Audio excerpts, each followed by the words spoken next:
안녕하십니까. 제가 간암 영상을 강의하지 않고 이런 주제로 강의하게 돼서 마음이 무겁습니다. 저는 전공의를 좀 모아달라고 부탁을 드렸었어요. 그러면 좀 말씀을 같이 나눠보고 싶었는데 여기 전공의 얼마나 계신가요? 다행히 많이 계시네요. 힘이 좀 납니다. 참 이럴 때일수록 이제 큰 그림을 봐야 되는데요. 어떻게 이 사태를 해결을 할지. 저는 이제 한국에서 전문의로 7년을 일했고 캐나다에서 21년을 일했으니까 이제 양쪽 시스템을 다 잘 알고 있습니다. 저는 캐나다가 한국보다 낫다고 생각하지 않습니다. 근데 제가 보여드린 이 슬라이드에서 여러분들이 보시고 우리 개혁에 도움이 될 만한 그런 걸 찾을 수 있을 거라고 생각을 합니다. 먼저 오늘 주제는 전공이니까요. 전공이 봉급 전액이 주정부가 줍니다. 병원에 주지 않아요. 병원으로부터 financially independent 합니다. 전혀 묶이지 않은 거죠. 교수에게도 묶이지 않았습니다. 대부분이 캐나다 시민, 영주권 출신 대학이 17개 대학이 캐나다 전역에 있는데 대학이 다양합니다. A 대학이 사람이 A 대학에서 전공이 하지 않고요. 굉장히 다 섞여 있습니다. 왜 그렇게 되는지 나중에 설명을 드리겠고요. 근데 한 10%에서 20%를 외국 의대를 졸업한 사람을 꼭 뽑게 돼 있습니다. 티오를 따로 해놨어요. 외국인을 뽑게 돼 있는 거죠. 근데 이나마 캐나다 시민이 캐나다 의대를 가지 못해서 외국으로 갔다가 돌아오는 사람이 대부분 자리를 차지합니다. 그러니까 전체가 다 거의 캐나다 사람이라고 보시면 됩니다. 그리고 인턴 과정이 없습니다. 그래서 바로 이제 전공을 시작하게 되는데 가정의학과 2년 또는 나머지 전문과 5년이 가정의학과가 50% 절반이 가정의학과를 하게 돼 있습니다. 2년 만에 가정의학 의사가 되면서 1차 의료를 담당하게 되는 거죠. 의료사고보험에 의무 가입하게 돼 있습니다. 캐나다 전체 의사는 의료사고보험에 가입하지 않으면 의사 면허를 주지 않습니다. 병원 진료 필수 인력에 포함되지 않아요. 예를 들면 코비드 중에 전공의를 병원에 오지 말라고 그랬어요. 좀 이해가 안 가시죠? 그러니까 필수가 아니니까. 필수가 아닌 사람 전부 못 오게 했거든요. 연구도 하나도 못하게 했고 전공의가 필수 인력이 아닌데 대신에 오버나잇 당직은 전담했습니다. 당직 후에 그 다음날 근무하지 않습니다. 근무 시간 80시간 이런 얘기 들리는데 글쎄요. 그리고 매일 아침과 점심에 티칭 세션이 꼭 있고요. 그리고 전공의 간 관계가 상하 관계가 아니고 수평 관계입니다. 그러니까 고년차가 저년차를 지시하거나 어떤 그런 압력 그런 게 전혀 없습니다. 제가 보기에요. 전공을 마친 후에 거의 모두가 전임의 과정을 밟습니다. 그러니까 하려면 하고 안 하면 안 하는 거예요. 그러니까 2년만 해서 가정의가 될 사람 되고 전공을 하면 다 펠로우를 한다고 생각하면 됩니다. 가정의학과 2년 과정을 잠깐 보여드리는데 글씨가 좀 작긴 하지만 그래서 전체 50%를 배출하는 이유가 의료 전달 체계가 그만큼 중요하기 때문이죠. 1차 의료가 캐나다 의료의 근간이기 때문에 그렇습니다. 그리고 산부인과 오른쪽 예를 보여드리면 처음에 1, 2년은 이제 기초를 다지는 것이고요. 인턴식의 그런 과정은 하나도 없죠. 해당 전문과의 그 전문에 맞춰가지고 블록별로 모든 블록을 다 맞춰야지 전문의를 할 수 있도록 아주 잘 만들어져 있습니다. 그리고 이런 거를 Royal College of Physicians Surgeons of Canada 이게 전문의 단체거든요. 전문의 단체는 페더럴입니다. 전국에서 관리를 하는데 여기서 이 전공의 프로그램을 자주 평가를 합니다. 이렇게 막 대충 형식적으로 하는 게 아니라 진짜 나와서 인터뷰도 하고 굉장히 자세히 살펴보고 이게 2021년에 실제로 일어났던 토론토 대학의 전공의 과정이 인증 실패를 경고를 받았습니다. 여러 가지 이유가 있어요. 압력을 행사했다. 레지던트들이 말을 내어놓고 하지 못하는 그런 환경이 조성됐다. 뭐 이런 이유 때문에 그런 거죠. 그래서 타스크포스 팀을 마련해가지고 이걸 해결하느라고 애를 먹었고 한 10년 전에 영상학과로 똑같은 과정을 겪었습니다. 프로그램을 평가하고 있다는 거예요. 그리고 교수와 전공의가 상호평가합니다. 교수도 전공의를 평가해서 이게 제가 지난주에 한 레지던트 이름을 제가 가렸는데요. 평가한 내용이고 전공의도 똑같이 저를 평가합니다. 교수도 점수가 있어요. 4.7, 4.8 뭐 그래서 그게 진급에 도움이 되고 전공의도 마찬가지로 점수가 너무 낮으면 취직에 애를 먹게 되겠죠. 서로 평가합니다. 한쪽만 평가하는 게 아니고요. 캐나다 전공의 매칭 시스템입니다. 저희는 뭐 서울대학의 내과를 1지망으로 쓰고 2지망을 외과를 쓰고 3지망을 영상학과 쓰고 그러잖아요. 근데 여기는 그렇지 않고 전국 17개 대학의 모든 아무데나 1, 2, 3, 4번으로 낼 수가 있어요. 그러니까 1번은 예를 들어서 토론토 대학의 영상의학과, 2번은 뭐 헬리팩스에 있는 대학의 영상의학과, 3번은 무슨 밴쿠버에 있는 대학의 외과 이런 식으로 쓸 수 있는 거죠. 근데 그렇게 해가지고 이 인터뷰를 하는데요. 그러니까 저희 영상학과는 인기과라 토론토 대학은 100명 정도 원서를 받습니다. 그러면 서류 심사를 40명 정도 추리고요. 40명을 다 인터뷰를 하는데 저도 인터뷰를 몇 번 해봤는데 정말 일이 많습니다. 이틀 동안 그냥 완전히 묶여요, 저는. 그래서 40명을 전부 인터뷰해가지고 점수를 매깁니다. 점수를 매겨가지고 큰 파워포인트에 40명 얼굴을 다 띄워놓고 점수대로 1번부터 40번까지 랭크를 합니다. 저희는 뽑는 게 아니고요.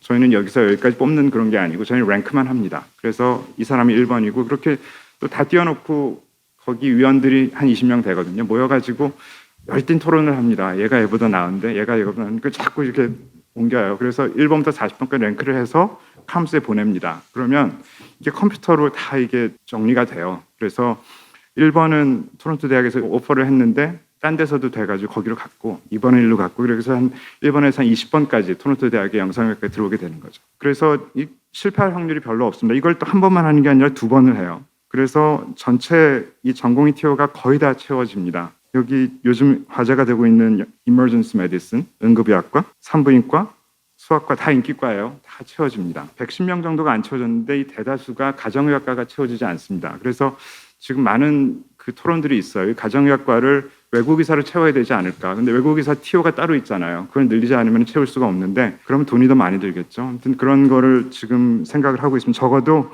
채워지지 않는 자리는 거의 하나도 없습니다. 그렇게 보시면 되고요. 캐나다에서 가장 신뢰받는 직업이 의사입니다. 아까 신뢰 말씀을 하셨는데 한국에서 똑같은 거라면 어떨지 궁금합니다. 여기 보면은 선생님보다 높고 판사보다 높고 경찰, 제가 사실 크리스찬인데 목사님보다 훨씬 높고요. 이게 왜 그렇게 됐을까요? 저 이 드라마를 보고 이게 한 몇 년 된 것 같은데 거의 밤을 새서 보고 어떤 에피소드는 서너 번을 보고 거의 집사람하고 같이 울었습니다. 너무 감동적이라서 댓글에 그런 게 올라오더라고요. 이게 뭐 진짜 그렇겠어? 그런데 진짜로 그렇거든요. 그죠? 여러분들 다 아시잖아요. 진짜로 그렇습니다. 이게 저희 의사들이고요. 이거를 저는 국민들이 보고 조금 그래도 평이 좋아질 줄 알았습니다. 근데 그게 아닌가 봅니다. 아직. 왜 이렇게 캐나다에서는 의사들이 존중을 받을까요? 이게 코비드 기간에 저희는 국민들의 사랑을 엄청나게 받았습니다. 그로서리를 딜리버리 해주기도 하고 이게 코스코의 라인이거든요. 이게 그때는 거리두기를 했으니까 의사들은 그냥 들어갔습니다. 이런 거 없이. 그리고 무슨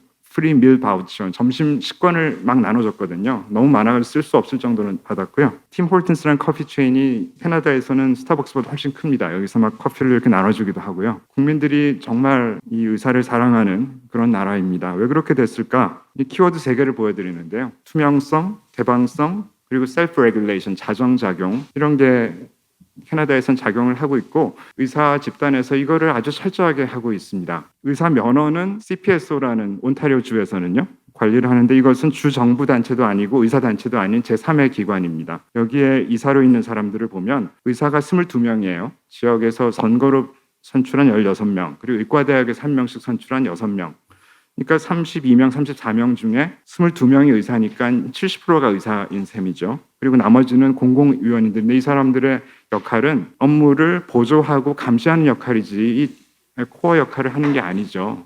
전문가들이 전문가를 판단할 수가 있겠죠. 여기서 하는 중요한 일 중에 하나가 불평 신고를 통해서 징계를 하는 겁니다. 약 3,000건 정도 신고가 들어온다고 하는데 징계위원회 해부돼서 일반에 공개되는 청문회를 통해서 과실이 확정되면은 면허를 정지하고 취소하고 벌금을 매기고 이런 걸 할 수가 있습니다. 보건복지부에서 하는 게 아니라 이 단체에서만 합니다. 여기 홈페이지를 들어가 보면 이렇게 피지션 서치하는 게 있어요. 제 이름 쳐보시면 제 정보가 다 나옵니다. 어느 병원에 근무하고 무슨 나라 말을 하고 언제 왔고 무슨 대학을 나오고 다 나옵니다. 이게 전혀 가려져 있지 않아요. 로그인 없이 갈 수가 있습니다. 여기 discipline hearing 이건 청문회의 그 스케줄이고요. discipline decision도 나오는데 이것도 로그인하지 않아도 쳐보면 이런 식으로 아예 나옵니다. 이게 최근에 있었던 거죠. 예를 들어서 2024년 3월 20일에 제가 이름을 가렸습니다. 이 사람 이름 다 보입니다. 웹사이트에서는. 이 사람이 면허를 취소당했습니다. 그래서 왜 취소당했나 보려면 여기 more information 눌러보면 이러이러한 걸로 취소당했다 다 보여줍니다. 모든 걸 다 열어놨어요. 피어 리뷰가 굉장히 발달해 있습니다. 저희 영상의학과 예를 보면 저희 판독하기도 바쁜데 남의 판독을 평가하는 거 너무 우습죠. 근데 이거 철저하게 했습니다. 그래서 모든 사람이 더블 리딩을 하는 그런 거를 일주일에 2-3개씩 하고 그리고 멀티디스플리너리 라운지를 하거나 팔로업 CT를 할 때 그 전에 CT 판독이 마음에 들지 않으면 신고를 하고 이런 걸 모아다가 또 오픈 포럼을 합니다. 전부 모여서 교수와 펠로가 다 모여서 여기서 확정을 하면은 이 피드백을 잘못한 사람한테 주게 됩니다. 이걸 시작한 지 한 10년쯤 됐는데 지금은 거의 여기 나오는 케이스가 없어요. 왜 그럴까요? 잘못된 빈도가 너무 줄어들어서 이제 거의 이런 케이스가 없습니다. 그러니까 이걸 하는 게 벌 주기 위해서 하는 게 아니고 우리 퀄리티를 향상하기 위해서 하는 거죠. 그거를 충분히 이뤘다고 생각을 하고 있고요. 그래서 이 캐나다 국민들이 의사를 좋아하는 게 그러면 다른 나라보다 돈을 덜 벌어서 그런 거냐? 그건 아니거든요. 그래서 이 캐나다 의사의 수입은 또 이 공개 자료입니다. 찾아볼 수 있어요. 전부 다. 누가 얼마나 버는지. 누가 얼마나 번다는 거는 아니고 누가 얼마나 빌링하는지를 알 수가 있습니다. 그래서 각 의사의 1년 동안 빌링 총액을 찾아볼 수가 있는데 이 토론토 스타라는 제일 좌파 언론이고 구독자가 많은 언론에서 이거를 국민들이 제일 쉽게 볼 수 있게 이렇게 사이트를 하나 만들어놨습니다. 제 이름을 여기 치면 1년에 얼마 빌링했는지 나옵니다. 빌링이 수입하고 정확히 같지는 않아요. 오버헤드가 있기 때문에. 그렇지만 다 알 수가 있게 해놨어요. 모든 걸 오픈하는, 투명하게 공개를 하고 있습니다. 환자가 자기 의무 기록을 전화로 볼 수 있게 해놨습니다. 자기 CT를 영상도 볼 수 있고 판독도 볼 수 있고 병리 결과 볼 수 있고 수술 결과 볼 수 있고 그리고 차트의 일부분을 볼 수 있게 해놨습니다. 참 무섭죠. 제가 쓴 판독에 뭘 잘못 쓰면은 전화가 올 수 있습니다. 너 왜 이런 얘기를 했어? 이렇게 얘기할 수 있죠. 그래서 의무 기록의 퀄리티가 좋아지고요. 또 성실하게 할 수밖에 없습니다. 이게 또 굉장히 중요한 건데요. 이 의사용 의료 정보 공유 시스템인 온타리오 전체에 이 모든 의료 이 인포메이션이 공유가 되게 돼 있습니다. 제가 예를 들어서 서울 아산병원의 CT 결과를 볼 수 있고 판독을 읽어볼 수 있고 거기 수술 결과를 볼 수 있고 거기 의사 노트를 볼 수 있고 모든 걸 다 볼 수 있습니다. 온타리오 전역을 그리고 어떤 약을 쓰는지 약의 중복 처방이 다 막아지겠죠. 이걸 보면 병리 결과도 볼 수 있고 혈액 검사도 볼 수 있고 영상은 영상 자체를 볼 수 있고 리포트를 다 볼 수 있습니다. 그렇죠? 불필요한 중복을 피할 수가 있습니다. 이게 의료비에 굉장히 많은 절감이 되겠죠. 그리고 효율적이고 빠른 의사소통이 가능하고 자동적으로 이게 퀄리티 컨트롤이 됩니다. 이게 함부로 진료하기가 힘들죠. 남들이 다 보고 있는데 특히 뭐 제 제자 하나가 다른 병원의 CT를 이렇게 리딩해 놓으면 제가 읽어보고 뭐 이렇게 했어 이렇게 하지 않겠습니까? 그래서 저절로 퀄리티 컨트롤이 되는 그런 효과가 있었고 사실은 이게 이제 영상외과 의사가 보는 팩스가 그대로 되면 좋은데 그러기는 어렵습니다. 왜냐하면 병원마다 팩스 시스템이 다르잖아요. 그래서 그렇게 할 수는 없고요. 근데 이걸 그렇게 하는 주가 있습니다. 알버타주는 주 전체가 똑같은 팩스 시스템을 쓰고 여기다 연결을 해놨습니다. 여기서 판독을 하죠. 그러니까 이게 얼마나 꿈 같은 시스템입니까? 그죠? 한국 같은 IT 강국에서 이걸 안 하는 게 이상하다고 생각이 드는데 제가 몇 분께 이런 얘기를 하면 한국은 이게 안 될 거야 그러십니다. 왜 어떤 그 큰 병원에서 우리 병원의 이러한 능력은 좀 특별하다. 그래서 남한테 공개하고 싶지 않다. 뭐 이렇게 할 거다 생각을 한다고 하십니다. 근데 사실인가요? 투명하게 좀 다 공개하면 안 될까요? 캐나다 의료 시스템을 몇 가지로 좀 정리를 해보겠습니다. 단일 지불자 공보험이라는 거 아시고 계실 거고 의료비는 전부 국민 세금에서 냅니다. 그러니까 돈을 많이 벌면 세금 퍼센티지가 높을 테니까 사실상 의료보험료는 돈을 많이 벌면 많이 내게 되는 시스템이라고 생각하셔도 되고 의료보험료가 없고요. 본인 부담금이 없습니다. 그 얘기는 병원에 계산서가 없고 수납이 없습니다. 그냥 병원에 가면 치료받고 집에 가는 거예요. 환자가 자기가 얼마짜리 치료를 받았는지 알 수도 없고 알 필요도 없고 궁금해하지도 않습니다. 의사도 마찬가지고요. 그런데 처방약하고 치과 안경 등의 서비스는 여기 제공되지 않습니다. 그래서 한 3분의 2의 캐나다 사람들이 이런 보험을 사보험으로 따로 가지고 있습니다. 그래서 이것 때문에 다른 선진국들에서 많이 비판을 하죠. 처방약을 포함하지 않는 게 어디 있느냐. 그런데 처방약을 지불할 수 없는 환자들은 또 이거를 할 수 있는 그런 시스템들이 많이 있습니다. 이 공보험에 포함된 의료 서비스를 사보험으로 지불하는 것을 허용하지 않습니다. 금지되어 있습니다. 예를 들어서 위암 수술을 다른 병원에서 내가 돈을 좀 받고 빨리 해줄게 이런 게 금지되어 있습니다. 위법인 거죠. 그런데 위급한 의료 서비스는 대기 없이 즉시 받을 수가 있습니다. 심장마비, 뇌출혈 그런 거는 대기 시간이 없어요. 대신에 이제 이게 캐나다 의료가 문제가 있는 거죠. 급하지 않은 의료 서비스나 검사를 받으려면 몇 달에서 1년에 달하는 긴 시간을 대기해야 됩니다. 이게 OECD 평균 의료이죠. 그런데 참 이상한 게 의사들은 피포 서비스를 합니다. 이게 월급을 하지 않고요. 그것도 나중에 좀 말씀을 자세히 드리겠습니다. 그리고 심평원 그런 단체가 없어서 의사가 빌링하는 거를 심사하는 그런 시스템이 없는 것 같아요. 다 줍니다. 의사를 감히 의심하겠습니까? 다 그냥 주고 혹시 문제가 있으면 나중에 오디트를 하겠죠. 그래서 면허를 취소하거나 그런 일이 있을 수 있겠지만 이거를 평가하는 그런 시스템은 없습니다. 그러다 보니까 너무 시스템이 간단해서 운영비가 훨씬 적게 듭니다. 미국보다 훨씬 적게 드는 셈이죠. 그래서 웨이타임도 이 대기 시간도 웹사이트에 그냥 올려놨습니다. 이게 온타리오 주정부의 웹사이트 ontario.ca 여기서 어떻게 보면 치부를 보여주는 거잖아요. 우리 주가 이렇게 못하고 있다 이런 거를 다 올려놨습니다. 그냥 수술과 영상검사 응급실을 예를 들어 CT의 경우는 이게 프라이어리티가 있거든요. 이게 1번은 emergent 24시간 내에 해야 되고 2번은 48시간 이게 저희 가이드라인입니다. 그런데 이걸 지키는 게 한 58%밖에 되지 않는다고 돼 있죠. 프라이어리티 3는 32일 4는 77일 이렇게 돼 있는데 이 프라이어리티는 누가 정하는 걸까요? 영상의학과 의사가 정합니다. 영상의학과 의사가 판독만 하는 게 아니고 모든 의료를 다 보고 읽어보고 필요 없다 그러면 서스펜드 합니다. 저희는. 그러니까 리젝트 하죠. 이거 안 된다. 왜 우리 돈을 그런 생각이 드는데 진짜로 그렇게 합니다. 그리고 일렉티브로 뭐 하고 이렇게 저희 다 체크합니다. 일일이 쳐다보고 그게 우리 업무의 한 3분의 1 정도가 됩니다. 많은 시간이 걸리죠. 이것 때문에 또 커뮤니케이션도 많이 옵니다. 왜 감히 우리 오더를 취소했느냐? 그러면 또 대화도 해야 되고요. MRI 경우는 더 나쁘죠. 백내장 수술을 또 예를 보면 1차 대기와 2차 대기가 있습니다. 1차 대기는 백내장 수술 의사에게 의뢰한 다음에 전문의를 만날 때까지 시간, 그게 106일. 그리고 2차 대기는 수술을 결정한 다음에 수술할 때까지 시간, 이게 두 개를 합해야 진짜 대기 시간이죠. 200일이 넘지 않습니까? 실제로 제 집사람이 백내장 수술 작년에 했는데 6개월 기다렸습니다. 이게 의사한테도 일어난 일입니다. 공평해요. 대신에 급성 심근경색증으로 입원 후에 30일에 사망할 확률, 이게 캐나다가 한국보다 절반 정도가 되네요. 그렇죠. 이런 거는 또 빨리 해줍니다. 근데 이게 엄청 놀라운 결과인 게 캐나다는 큰 나라잖아요. 그렇죠. 아주 시골에 토론토에서 3시간 떨어진 곳에 있는 사람도 있을 텐데 그걸 다 치료할 수 있게 시스템을 해놨습니다. 헬기를 띄워서 바로 데려와서 바로 치료할 수 있게. 여기에 돈을 쓰는 겁니다. 캐나다 사람들은 여기에 돈을 쓰는 것 때문에 자기가 1년 기다리는 거를 마다하지 않습니다. 근데 그게 국민적인 합의가 형성이 돼 있는 거죠. 이게 쉽지 않은 일이죠. 왜냐하면 많이 아픈 사람은 소수입니다. 감기 든 사람이 캐나다에선 병원에 가지 않습니다. 그냥 집에서 감기약 먹고 쉬죠. 여기서는 감기 들어도 병원에 간다고 들었어요. 진짜 그런가요? 근데 감기 든 사람들의 그 10,000원, 20,000원 그거 때문에 그게 사실은 다수잖아요. 그죠? 많이 아픈 사람은 소수고. 그러니까 다수의 의견 때문에 이 소수가 사망하지는 않을까요? 이제 그런 어떤 거시적인 관점에서 이런 문제를 접근해야 될 거라고 생각을 합니다. 조금 다음 빨리 키워드는 해주시면. 효율성, 적정성, 그리고 증거 기반인데요. 이제 미국이 의료비를 제일 많이 쓰는 건 알고 계시죠? 이 표가 참 재밌는 표예요. 이게 오른쪽 가로축이 1인당 의료 지출이고요. 왼쪽이 기대 수명입니다. 그렇죠? 그러니까 지출을 많이 하고 오래 못 살면 나쁜 거죠. 이쪽이 제일 나쁜 거고요. 여기 있으면 지출은 적게 하면서 많이 사는 그런 거죠. 이쪽은 좋은 거고요. 그렇죠? 이쪽으로 갈수록 좋은 겁니다. 미국은 참 다른 OECD 국가와 달리 굉장히 나쁩니다. 그래서 돈은 많이 쓰는데 오래 살지 못해요. 이게 좋은 의료 시스템이라고 할 수가 없겠죠. 이거는 사실은 돈이 많은 사람과 적은 사람을 비교하면 이렇게 되지는 않을 겁니다. 그렇죠?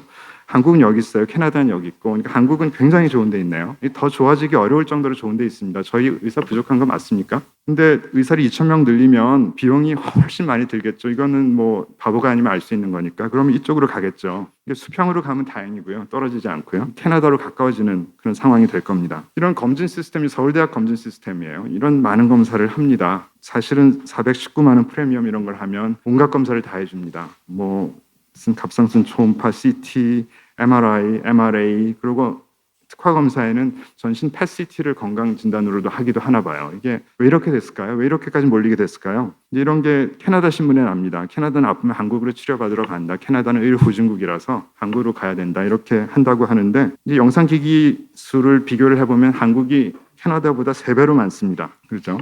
갑상선암 얘기를 잠깐만 할게요. 이게 갑상선암이 한국의 데이터인데요. 발생률이 어마어마하게 증가했습니다. 1998년, 2011년까지. 근데 사망률은 하나도 증가하지 않았습니다. 하나도 변화가 없죠. 그러니까 뭔가 잘못됐죠. 그래서 이 NEJM 논문 아시죠? 이 논문 자체가 2,800번이 넘게 인용된 중요한 논문입니다. 근데 여기서 이게 cautionary tale, 경고가 되는, 이렇게 하면 안 된다. 그래서 이 thyroid cancer early diagnosis를 discourage 해야 된다. 이거 하면 안 된다. 이렇게 선언을 했는데 아직도 하고 있잖아요. 아직도 멀쩡하게 있네요. 그죠? 왜 이렇게까지 몰리게 됐을까요? 이것 때문에 그렇지 않을까요? 핵심 의료 분야의 수가가 원가보다 훨씬 낮기 때문에 이걸 보전하기 위해서 과잉 검사, 과잉 진료가 일어날 수밖에 없습니다. 비보험으로. 그래서 영상 검사가 꼭 필요한 경우에만 임상 의사가 유도하는 시스템이 중요합니다. 그래서 이거보다 이런 걸 먼저 선행돼야 될 게 수가를 원가에 맞춰야 됩니다. 그렇죠?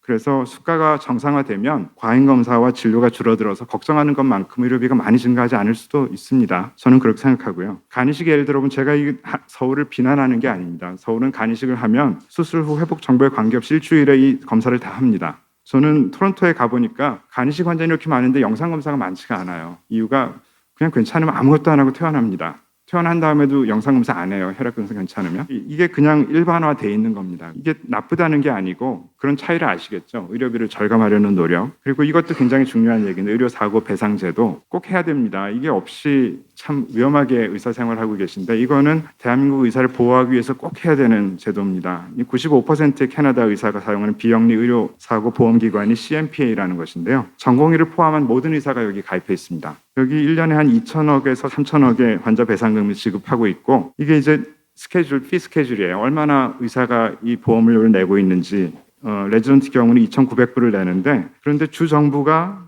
80%를 돌려줘요. 주 정부가 80%를 내는 게 어떻게 보면 주 정부가 의사를 보호해주고 있는 겁니다. 이런 일이 생길 때를 대비해서 특히 이제 위험한 과들 상과 같은 걸 5만 8천 불을 내는데 5만 1천 불을 돌려줍니다. 그러니까 주 정부가 의사를 사랑해서 의사를 보호하기 위해서 이걸 폐위하고 있다, 이렇게 보시면 됩니다. 현재 세계화는 한국은 이제 외국 출신 의사 비율이 없죠. 그래프 나타나지 않을 정도로 없습니다. 그리고 거꾸로 캐나다 내 외국 의대 출신의 의사 수를 보면 한국은 이디오피아보다 적고요. 콜롬비아도 훨씬 적고 굉장히 적습니다. 섞이지 않는 나라. 그러니까 굉장히 수준은 높은데 섞이지 않는 나라라는 걸 보여드리는 거고요. 복부 영상을 하는 교수들만 28명이 있습니다. 그중에 한 3명만 캐나다에 출생했어요. 그만큼 섞여 있다는 거고요. 전임이 16명인데 복부하는 사람만 그렇습니다. 그죠? 근데 3명만 캐나다에 전공의를 마쳤습니다. 교수는 주 정부로부터 빌링을 직접 받습니다. 저희는 병원에서 월급을 받지 않고 아까 말씀드린 fee for service를 하고 있고요. 전임은 교수가 월급을 줍니다. 그러니까 이건 어떻게 생각해 보면 저희가 일이 너무 많아가지고 교수 숫자를 늘리는 게 병원하고 아무 관계가 없어요. 병원이 관여를 안 합니다. 그건 너희가 알아서 해라.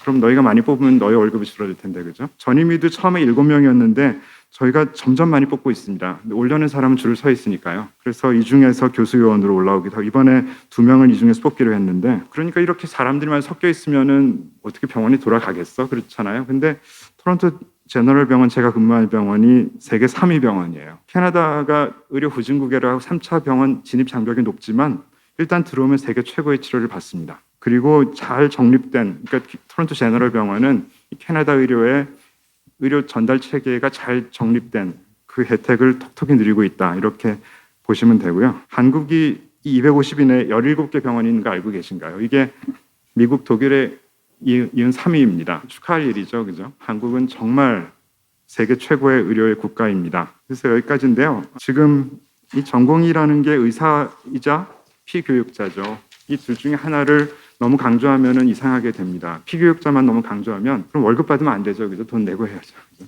의사를 너무 강조하다 보면 그러면 피교육자의 그런 역할을 못하게 되는 것이고요. 교수도 마찬가지입니다. 이 밸런스를 잘해야 되는 게 중요하다고 말씀을 드리고, 이번 사태가 이 위기냐 아니면 이게 기회일 수도 있다고 생각합니다. 그래서 제가 여기 선 이유는 저희 전공의가 그냥 돌아오는 게 아니라 희망을 가지고 미래가 지금보다 더 좋을 거라는 희망을 가지고 언젠가는 돌아오지 않겠습니까? 사실은 저희 의료가 세계 최고에 있잖아요. 그게 지금 제너레이션, 다음 제너레이션을 맡으셨잖아요. 여기 유지하고 더 발전시킬 그런 사명감이 있어야 되고 그 다음 세대까지 이걸 넘겨줄 수 있는 그런 사명감이 꼭 있어야 된다.